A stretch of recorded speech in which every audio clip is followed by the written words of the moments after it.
I miss your kind too, Skarner. Would you like to hear their song? Dude, what the fuck? Hi. This is 2017 TV's Guy showing up again because no script or anything. It's just I was getting ready to sleep. I was in my bed. I was tired. I could feel myself drifting off, and then someone messaged me on Discord on my phone, and they showed me that bit of the voice lines. The voice lines had been released, and I was like, oh, I'll just listen to them tomorrow. And I stared at it, and something in my head just broke. And now I can't sleep, so now we're doing this instead. So, let's start with a history lesson. This is Skarner, the Crystal Vanguard. He's a pretty old champion in League of Legends. He hasn't ever received much of a lore update, and he hasn't ever received much of a visual update. I think he's one of those champions in League of Legends who, like, got put into the game and then pretty much just ignored forever for as long as humanly possible. Like Cho'Gath, you know, that kind of thing. Monster champion, no one cares. He was released in conjunction with the Crystal Scar, I think, back in the day. Like, certainly that's part of the promotional thing around him was that particular game mode, which no longer exists in the game. So let's just read his lore to get a little bit of context for why that voice line broke something in my head. Long before the rise of Shurima's great empire, the remote northwestern valleys were home to an age-old race known as the brackern. These noble creatures were quite unlike any other. While individually they may have seemed primitive and aggressive, their arachnoid bodies held a wondrous secret. They existed as custodians of a truly ancient Gestalt consciousness, perhaps one of the very oldest in Runeterra. Each brackern was host to a single magical crystal, which retained their memories, their hopes and dreams, and everything that made them who they were. After the body's death, the core of the crystal was buried with great reverence in the deepest valleys. There, they waited for new, younger brackern to inherit them, and take up the mantle of all those who had come before. So it was, through the eternal harmony of their crystal's song, the brackern had all but achieved immortality. The one who would become known as Skarner heard his crystal calling to him from somewhere beneath the earth. Day and night he burrowed in a methodical pattern that covered the entire valley with intricate spirals until his claws finally closed around a crystal larger than any he had seen before. Its surface was cracked and dull, yet the dim glow within it pulsed in response to his presence, and its song enveloped him. When Skarner emerged once more, the crystal was fused with his body, and he was one with all of his kin in a wordless meeting of countless minds. He could feel the magic of the material realm all around him, a deep connection to the world, like a low, constant hum that resonated through every facet of his being.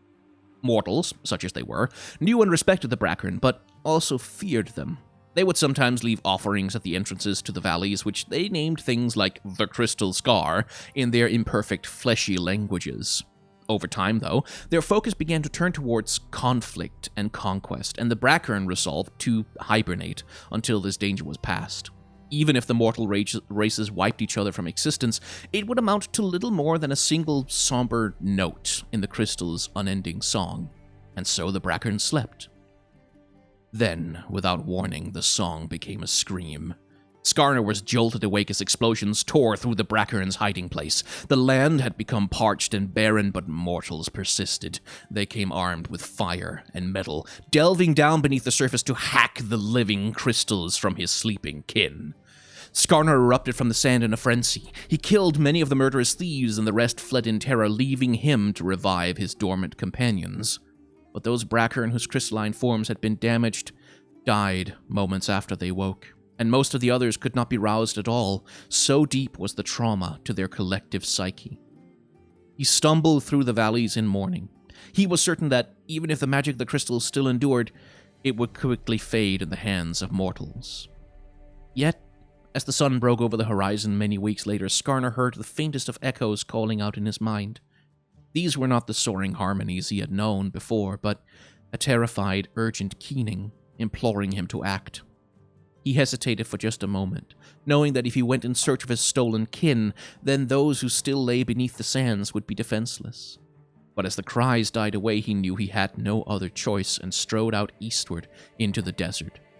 Though Skarner's search is lonely, he sometimes hears the cold, disembodied song of a lost crystal drawing nearer, only to fade once more. It is a feeling that brings hope and anguish in equal measure, and he focuses his sorrow into unshakable determination, knowing that the survival of the brackern race is all that matters. So that's the context for the brackern. That's who they are, that's their story. They are, thematically speaking in League of Legends, they're coded essentially as a kind of indigenous population, like people who lived in the land long before humans were really there, and like who have dwelled there since ancient times. And then humans come along and just like, oh, we're just gonna exploit this environment and mine it for fuel, and we don't give a shit about the people who already live here, or the consequences to the environment, or to anyone. So hack, murder a whole bunch of people, essentially steal their souls to use for fuel. Now, the crystals that come from the brackern are Hextech crystals, specifically. They're the crystals that power pretty much the entirety of the Piltover economy. Like, Piltover's technology, all of their fancy tech, all of their fancy stuff, all of it is essentially powered by Hextech crystals. A massive Hextech crystal, for example, is a major source of conflict between between Jace, rather, and Victor. Like, that's a big part of their story, is like these magical, powerful Hextech crystals and all the conflicts that happen around them. And Heimerdinger builds a lot of his gadgets and stuff with Hextech crystals as the power source. So, as it turns out, I don't think we exactly knew that it was Hextech crystals specifically, but we do now because of Seraphine's story. Now, Seraphine is born with a very sensitive hearing, like magically sensitive. She just hears everything, and it affects her deeply. She's very empathetic, and like just having these connections with so many people all at once, it terrifies her and overwhelms her. So her parents are like, well, we should probably help our daughter with that, so scraping together their savings to purchase a shard of rare Hextech crystals, they crafted a device that dampened her magical hearing. For the first time in years, there was silence. Within that quiet, though, Seraphine heard something. Someone. The crystal had a consciousness born of brackern blood. The voice was kind. In a hymn of distant deserts and ancient conflicts of ancestors, 1,000 years of history sang in unison. Now remember, as we learned from the story with Skarner, this is essentially like not just a brackern consciousness, but possibly hundreds of generations of brackern consciousnesses infuse every single crystal, because each consciousness is transferred over as the crystal passes to a new brackern in turn. Seraphine, awed, asked for guidance. Overwhelmed by the yearnings around her, she worried she may have no song of her own. What if she was merely the voices of others? We are all forged through others' voices, the presence sang back. And slowly she managed to learn to manage the noise. The voice helped Seraphine understand how to resonate with the crowd, how to sing with them, using her dampener less each day. The first time she performed in front of an audience testing her skills, she was nervous beyond words, but she kept singing, and the crowds swelled. Soon, the biggest venues in Piltover had Seraphine's fans spilling into the streets. Still, something was missing in the crowds and in herself. She resolved to seek perspective in the city her parents had worked so hard to leave, Son. The first time she rode the clanging lift down, Seraphine felt somehow at home, but still a stranger. In Son, she heard refrains of resilience and ambition much like above, yet with a thrum of freedom that was all their own. But as she spent more time below, she also sensed pain. Fear of the chem barons who controlled every opportunity, hatred of the spoiled, arrogant pilties above. There was so much discord. She began to perform and listened to these new crowds, their hearts singing their struggles. The two cities were divided by more than simple misunderstanding. She wanted to mend, to unite, but she kept hearing that same refrain, "It's not that simple and so on." Eventually, Piltover started to feel less like home. The voice of her Hextech crystal had spoken of what hatred left unchecked could accomplish. Seraphine couldn't let that happen to the cities she loved. Persuading her parents to help, she dismantled her dampener, and together they repurposed the crystal to power its opposite, a platform that would amplify her gifts, not repress them, allowing her to hear others in all their complexity. She wrote this platform down as a stage of sorts, stepping out into the entresol between Piltover and Son. As the crowds gathered in the light dazzle, she heard citizens from both worlds mingle together to hear her. This was a new song, not just understanding, unity. It wasn't perfect, it might never be, but her voice mattered, and so Seraphine realized maybe she could help others find their voice too. Seraphine has become the premier star in both Piltover and Son, empowered by her gifts And her Hextech, she amplifies the voices of all with a fresh force of optimism, because to her, everyone matters, especially those who are struggling. They inspire her, and she will do her best to inspire them in turn. The first time she meets Skarner, she tells him, "I miss your people too, Skarner. Would you like to hear their song?" She has a crystal that contains the living consciousness. There's a person in there, a conscious, sentient person who can feel and think, and who has been forcibly, violently torn from their body by, like, miners with pickaxes and explosives, and is being used for fuel for technology in a civilization that they don't understand. Seraphine finds out that the primary power source of Piltover is sentient living souls. Like, their technology is literally powered by the souls of the innocent. And her first reaction to that is to go, well, but how can this benefit me? I have this gift of hearing. That's troubles. Please help me not be overwhelmed by it. Oh, no, wait, actually, I'm going to turn you into an amplifier for my voice. An amplifier for my gifts. And this is not like... it's not wrong to tell a story about this. Like, it's not wrong that they have this story of this, like, essentially this indigenous people who are exploited and colonized and destroyed by a power-hungry civilization seeking, like, advancement for their own technological whatever. Like, that's a really good storyline. There's some interesting stuff that can be explored there. But Seraphine realizes that this is happening, and she doesn't seem to give a shit. Like, she doesn't like hit up Heimerdinger like, "Hey, professor, just thought I should let you know that this Hextech crystal you're using to power your inventions has a soul inside it. A conscious she doesn't even try. Like, it's not even part of her story. It doesn't even seem to occur to her at any point. She amplifies the voices of all with a fresh force of optimism, because to her, everyone matters, especially those who are struggling. Like the brackern are, maybe? Like the people who... They were sleeping in the sands, and then humans came along with pickaxes and stole their souls. Is that a struggle? Seraphine, does that count?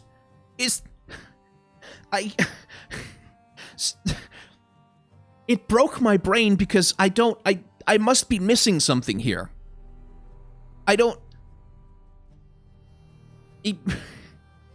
must be missing something. Like, Riot they must be intending to retcon Skarner's lore, and so that his story is not what it is now.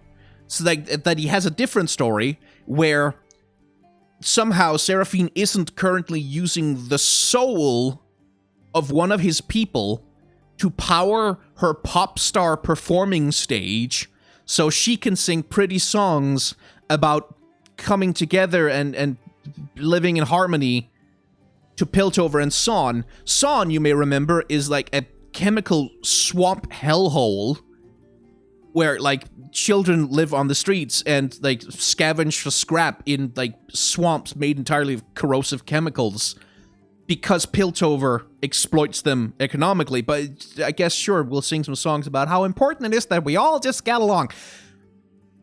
And she's powering her platform with the soul of a living thing? So I have to be missing some sort of context, because this is the most insane thing I think I have ever heard in my entire goddamn life, because, like, that's a good storyline. That's a really, like, I think the idea that Piltover is not just exploiting Son for their labor and, like, and exploiting them economically, but, like, that Piltover is literally powered with, like, the life force of an innocent people, because Piltover is the embodiment, like, both of all the good parts of like technological advancement and utopianism and futurism and all that stuff, but also has like the flip side, the dark side of all of that. That's a really good, interesting storyline. It's a great thing to explore. I'd be happy if Riot wanted to go deeper with that, but they don't, I guess, want to explore that at all. They don't.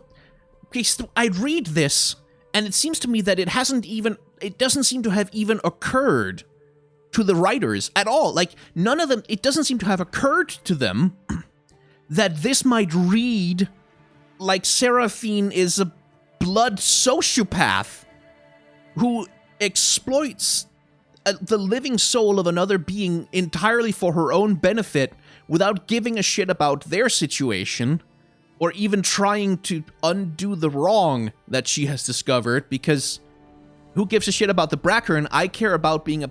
It doesn't seem to have occurred to them that this might read poorly. Seraphine is supposed to be like a sympathetic, heroic character. Like, she's supposed to be naive, and she's supposed to be like an incurable optimist and sort of a bubbly, sort of upbeat, we can fix everything through the song, which is like, fine. It's completely fine to have a character who's like that. It's just, if she's supposed to be empathetic and deeply attuned to the pain of other people and deeply concerned with alleviating pain and helping people become reunited with each other, like, for example, helping the brackern become reunited with...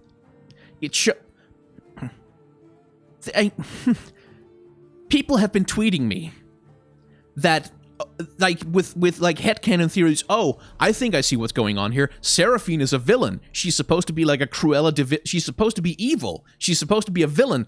And I'm like, yes, that's the only explanation, I guess. Riot are pulling a fast one on us. They made us think that she was a good guy, like that she was a positive, good person, but in fact they're going to reveal that she is the coldest sociopath that has ever walked the face of Runeterra. Like, Jin is going to look at her and be like, whoa, damn, lady, that's a little bit much. That, I guess they would have to do that, because it broke my brain. I'm gonna try and go back to sleep now. But the first thing she says to Skarner when she sees him, this creature who has spent his entire, like, waking existence since waking up, he woke up, found his people being actively slaughtered, flew into a murderous rage, realized that most of his people have been so deeply traumatized that they are essentially in a permanent coma until he can bring the lost souls of the brackern back to them. And the first thing Seraphine says when she sees him is, "Aw, I miss them too. Would you like me to sing you the song of your people, which I have heard, because I have one of their souls inside my magic floating stage that I made to make myself a pop star?" What the fuck?